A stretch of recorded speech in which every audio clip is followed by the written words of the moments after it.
For the PRM tube fitting installation, you will need 2 basic wrenches and 1 marker.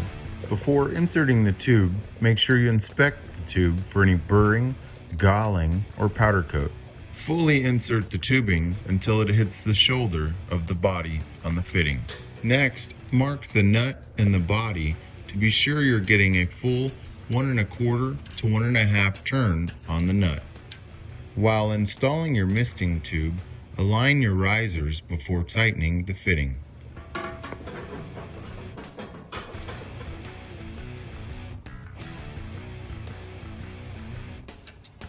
Go ahead and tighten the fitting while keeping your wrenches in line. While tightening the fitting, be sure that your tube does not slip away from the shoulder of the body.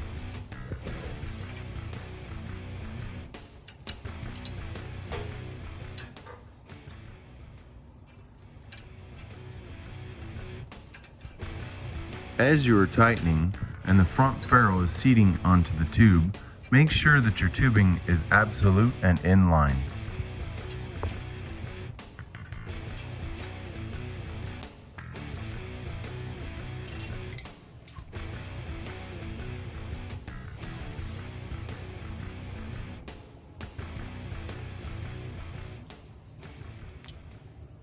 Take a look at your marks and make sure you're getting the full 1 1/4 to 1 1/2 turn on the nut.